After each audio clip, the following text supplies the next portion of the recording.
ছাত্ৰ-ছাত্ৰীসকল, মই তোমালোকক গণিতৰ পাঠ এটা দিবৰ কাৰণে আগবাঢ়িছোঁ। আশা ৰাখিছোঁ পাঠটো এটাই মন কৰিবা আৰু এই পাঠটোৰ দ্বাৰা তোমালোকে গণিতৰ ভিতৰৰ কথাখিনি ভালদৰে বুজাত সুবিধা হ'ব। মই তোমালোকক সংখ্যা জ্ঞানৰ ওপৰত ধাৰণা দিব বিচাৰিছোঁ। প্ৰথমে আমি শিকিম স্বাভাৱিক সংখ্যা। স্বাভাৱিক সংখ্যানো কি?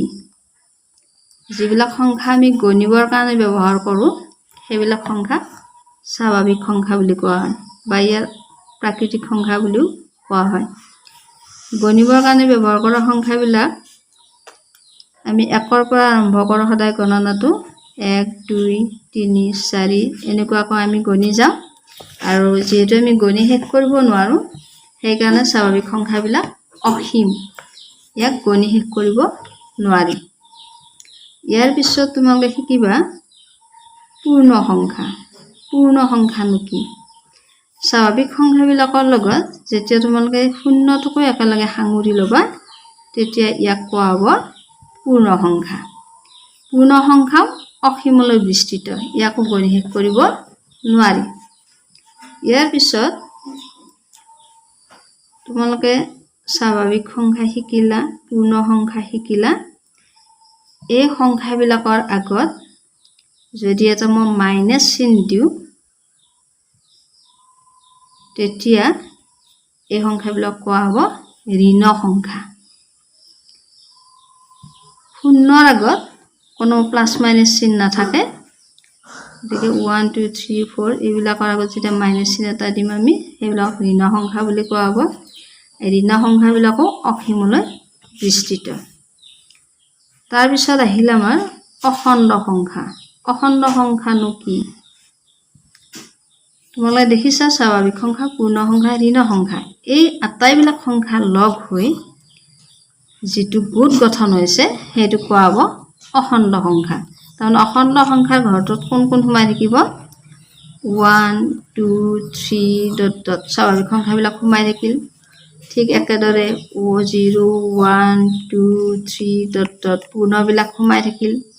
লগতে -1, -2, -3 ... এইবিলাক সংখ্যা সোমাই থাকিল। গতিকে অখণ্ড সংখ্যাত তোমালোকে দেখিলা স্বাভাৱিক সংখ্যা, পূৰ্ণ সংখ্যা, অখণ্ড সংখ্যালৈ। এই অখণ্ড সংখ্যাটো সহজভাৱে বুজিবৰ কাৰণে মই এডাল ৰেখা দিছোঁ তোমালোকক। এই ৰেখা এডালত আমি সংখ্যাবিলাক দেখাম। ৰেখাডালত 0টোক মূলবিন্দু হিচাপে ল'ম আৰু 0ৰ সোঁৱাতে আমি ধন সংখ্যাবিলাক লিখিম এটা সমান সমান ডিষ্টেঞ্চত আৰু 0ৰ বাওঁহাতে আমি ঋণ সংখ্যাবিলাক লিখিম। ঋণ সংখ্যাবিলাক আমি লিখি যাম। গতিকে এই ৰেখাডালে তোমালোকক অখণ্ড সংখ্যাটো বুজাত নিশ্চয় ভালদৰে সহায় কৰিব। অখণ্ড সংখ্যাৰ এইটো চিনাৰী যদি ভালদৰে মনত আহে তোমালোকে নিশ্চয় ক'ব পাৰিবা যে সকলো স্বাভাৱিক সংখ্যাই অখণ্ড সংখ্যা, কাৰণ এইখিনি স্বাভাৱিক সংখ্যা। সকলো পূৰ্ণ সংখ্যাই অখণ্ড সংখ্যা, এইখিনি পূৰ্ণ সংখ্যা আৰু সকলো ঋণ সংখ্যাই অখণ্ড সংখ্যা। ঠিক আছে, এইখিনিৰ ওপৰত তোমালোকে কেইটামান কুৱেশ্যন সহজে বুজি পাবা। এইটো মুখস্থ কৰা কথা নহয়। তোমালোকে এই চাৰ্টখন যেতিয়া মনত আহিব তেতিয়া গম পাবা যে আটাইতকৈ সৰু স্বাভাৱিক সংখ্যাটো কি 1, আটাইতকৈ সৰু পূৰ্ণ সংখ্যাটো কি 0, কিন্তু আটাইতকৈ সৰু তুমি ঋণ সংখ্যা ক'ব নোৱাৰা। কাৰণ ঋণ সংখ্যাৰ ক্ষেত্ৰত তোমালোকে দেখিছা -1, -2, -2 যদি মই ধাৰ বুজাই বুলি কওঁ তেনেহ'লে -1 1 টকা ধাৰ বুজাব, -2 2 টকা ধাৰ বুজাব, -3 3 টকা ধাৰ বুজাব, এনেকুৱাকৈ ধাৰ বুজাব। এতিয়া যাৰ ধাৰ কম আছে সি আটাইতকৈ ডাঙৰ, গতিকে -1টো আটাইতকৈ ডাঙৰ সংখ্যা। গতিকে ঋণ সংখ্যা যিহেতু অসীমলৈ বিস্তৃত ইয়াৰ সৰুটো আমি ক'ব নোৱাৰোঁ। পূৰ্ণ সংখ্যাও যিহেতু অসীমলৈ বিস্তৃত ইয়াৰ ডাঙৰ পূৰ্ণ সংখ্যা আমি বিচাৰি নাপাম। একেদৰে স্বাভাৱিক সংখ্যাৰ ক্ষেত্ৰতো একে হয়। এতিয়া অখণ্ডৰ ক্ষেত্ৰত যদি মই কওঁ আটাইতকৈ ডাঙৰ অখণ্ড সংখ্যাটো কি বা আটাইতকৈ সৰু অখণ্ড সংখ্যাটো কি, তোমালোকে সংখ্যা ৰেখাডালত দেখা পাইছা যে ই 2 মূৰ কাৰ চিন আছে, 2 মূৰ অসীমলৈ বিস্তৃত, ইয়াৰ আৰম্ভণি বা শেষটো আমি দেখা নাপাওঁ। এই অখণ্ড সংখ্যাৰ আটাইতকৈ সৰু বা আটাইতকৈ ডাঙৰ বুলি আমি কোনো ক'ব নোৱাৰোঁ। ঠিক আছে। ইয়াৰ পিছত তোমালোকক মই আৰু কেইটামান সংখ্যা ধাৰণা দিব গৈছোঁ যুগ্ম সংখ্যা। যুগ্ম সংখ্যানো কি? যুগ্ম সংখ্যা কি? যুগ্ম সংখ্যা মানে যুগ্ম মানে হৈছে যোৰা। যোৰা কেতিয়া কম আমি? যেতিয়া দুটা বস্তু লগ লাগে, দুটা বস্তু যেতিয়া লগ লাগে তেতিয়া আমি একযোৰ বুলি কওঁ। গতিকে যেতিয়া এটা বস্তু অকলে থাকে তেতিয়া তাৰ যোৰা নাই, সি অকলে আছে। কিন্তু দুটা যেতিয়া থাকিব তেতিয়া আমি তাক কি বুলি কওঁ? ই এটা যোৰা বুলি কওঁ, যুগ্ম সংখ্যা। এই যোৰা সংখ্যাটোকে আমি যুগ্ম সংখ্যা বুলি কওঁ। ঠিক তেনেকৈ মই যদি ইয়াত তিনিটা শিলগুটিয়ে ধৰা, তিনিটা শিলগুটি ল'লোঁ, এই তিনিটা শিলগুটিক যদি মই যোৰা কৰিব যাওঁ, এই দুটা যদি মই লগ লগাই পেলাই এটা বাকচত ভৰাই দিওঁ, ই একযোৰ হ'ল, ই অকলে থাকি গ'ল। গতিকে মই দেখা পালোঁ ইয়াতে যোৰা এটা হ'ল, হৈ পেলাই এটা শিলগুটি ৰৈ গ'ল। ঠিক একেদৰে যদি মই চাৰিটা শিলগুটি লওঁ, শিলগুটি বুলিয়ে ক'লোঁ বা যিকোনো তোমালোকে ক'ব পাৰা চাৰিটা আম আনিলোঁ। সেই চাৰিটা আমক তোমালোকে দুটা দুটাকৈ এটা বাকচত দুটা ভৰালোঁ আৰু এটা বাকচত দুটা ভৰালোঁ। তোমালোকে দেখা পাইছা ইয়াত এটা যোৰা হৈছে, ইয়াত এটা যোৰা হৈছে। ঠিক একেদৰে মই যদি এবাৰ 5টা বস্তু ল'লোঁ, 4, 5, এই 5টা বস্তুৰ পৰা যদি মই বাকচত দুটা দুটাকৈ ভৰাই যাওঁ, এটা বাকচত দুটা ভৰালোঁ, এই দুটা গুচি গ'ল। আৰু এটা বাকচ ল'লোঁ, তাতো এই দুটা ভৰাই দিলোঁ। তাৰপিছত আৰু এটা বাকচ ল'লোঁ, তাত কিন্তু ই অকলে থাকিল। গতিকে ইয়াৰ পৰা মই দেখা পাইছোঁ এই যে এটা বাকচত এটা আছিল, এটা বাকচত দুটা আছে, এই দুটা আছে। ইয়াৰ ক্ষেত্ৰতো মই দেখা পালোঁ এটা ৰৈ গৈছে। ইয়াৰ ক্ষেত্ৰত দেখা পাইছোঁ কোনো ৰৈ যোৱা নাই, সম্পূৰ্ণ দুটা বাকচত ই ভৰিছে। ইয়াৰ ক্ষেত্ৰত দেখা পাইছোঁ ইয়াত এটা ৰৈ গৈছে। গতিকে এইবিলাকৰ ওপৰত ভিত্তি কৰি ইয়াক দুটা ৰাখিব পাৰিছোঁ, ইয়াত এটা এটা ৰৈ গৈছে, তোমালোকে লক্ষ্য কৰিছা। যিবিলাকত এটা এটা ৰৈ গৈছে ভাগ কৰাৰ পিছত, দুটা দুটাকৈ ভাগ কৰাৰ পিছত য'ত এটাকৈ ৰৈ গৈছে, সেইবিলাক সংখ্যাক আমি অযুগ্ম সংখ্যা বুলি ক'ম। আৰু যিবিলাকক দুটা দুটাকৈ বাকচত ভৰাই দিয়াৰ পিছত এটাও ৰৈ যোৱা নাই, তাৰমানে দুটা দুটাকৈ সম্পূৰ্ণৰূপে আমি ভাগ কৰিব পাৰিছোঁ, এই ভাগ কৰাটোকে আমি হৰণ বুলিও কওঁ।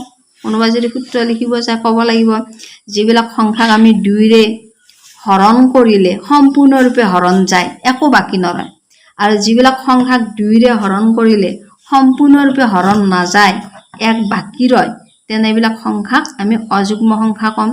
যিবিলাক সংখ্যাক আমি যদি 2টোক 2ৰে ভাগ কৰোঁ, হৰণ বাকী 1 ৰ'ল, এটাও নৰ'ল, গতিকে বাকীটো 0 বুলি ক'ম। যদি মই 3টোক 2ৰে হৰণ কৰোঁ, 2 1 গুণ 2, 1 বাকী ৰ'ল। ঠিক একেদৰে মই যদি 4টোক 2ৰে হৰণ কৰোঁ, 2 2 গুণ 4, 0 বাকী ৰ'ল। মই যদি 5টোক হৰণ কৰোঁ 2ৰে, 2 2 গুণ 4, 1 বাকী ৰ'ল। ঠিক তেনেকৈ 11টোক যদি মই 2ৰে ভাগ কৰোঁ, 2 5 গুণ 10, 1 বাকী ৰ'ল। গতিকে মই দেখা পাইছোঁ কিছুমানত বাকীটো 0 হৈছে, তাৰমানে একো ৰোৱা নাই, আৰু ক'ৰবাত বাকী 1 হৈছে 2ৰে ভাগ কৰাৰ পিছত। মানে যিবিলাক সংখ্যাক 2ৰে ভাগ কৰাৰ পিছত 1 বাকী ৰয় সেইবিলাক হৈছে অযুগ্ম সংখ্যা, আৰু যিবিলাক সংখ্যাক 2ৰে ভাগ কৰাৰ পিছত একো বাকী নৰয়, সম্পূৰ্ণৰূপে হৰণ যায়, সেইবিলাক হৈছে যুগ্ম সংখ্যা। এতিয়া তোমালোকে কিমাননো এনেকুৱাকৈ হৰণ কৰি থাকিবা? যদি ডাঙৰ ডাঙৰ সংখ্যাবিলাক হয় তেতিয়া প্ৰব্লেম হ'ব। সেইকাৰণে যুগ্ম সংখ্যা আৰু অযুগ্ম সংখ্যা চিনি পোৱাৰ এটা উপায় মই দি আছোঁ। উপায়টো আছে যিবিলাক সংখ্যাৰ এককৰ ঘৰত, যিবিলাক সংখ্যাৰ এককৰ ঘৰত 0, 2, 4, 6, 8 থাকে, সেইবিলাক সংখ্যাক আমি যুগ্ম সংখ্যা বুলি কওঁ। যিবিলাক সংখ্যা এককৰ ঘৰত আমি 2, 0, 2, 4, 6, 8 থাকে সেইবিলাক যুগ্ম সংখ্যা বুলি ক'ম। আৰু যিবিলাক সংখ্যাৰ এককৰ ঘৰত 1, 3, 5, 7, 9 থাকে সেইবিলাক সংখ্যাক আমি অযুগ্ম সংখ্যা বুলি কওঁ। তেনেহ'লে যুগ্ম সংখ্যাৰ ক্ষেত্ৰত আমি দেখা পাম কোনবিলাক যুগ্ম সংখ্যা হ'ব? 2, 4, 6, 8, 10, 12 এইবিলাক সংখ্যা যিবিলাক 2ৰে সম্পূৰ্ণৰূপে হৰণ যায়। আৰু অযুগ্ম সংখ্যাবিলাক হ'ব অযুগ্ম সংখ্যা 1 3 5 7 9 11 13 15 17 ইয়াত তোমালোকে দেখাও পাইছা এককৰ ঘৰত কি আছে আৰু ইয়াতে এককৰ ঘৰত কি সংখ্যাবিলাক আছে এতিয়া আমি আজিলৈ ইমানতে সামৰিম বুলি ভাবিছোঁ মই ক্লাছটো ইয়াৰ পিছত তোমালোকক মই গৃহ কাৰ্য দিম তোমালোকে নিশ্চয় কৰি দেখাবা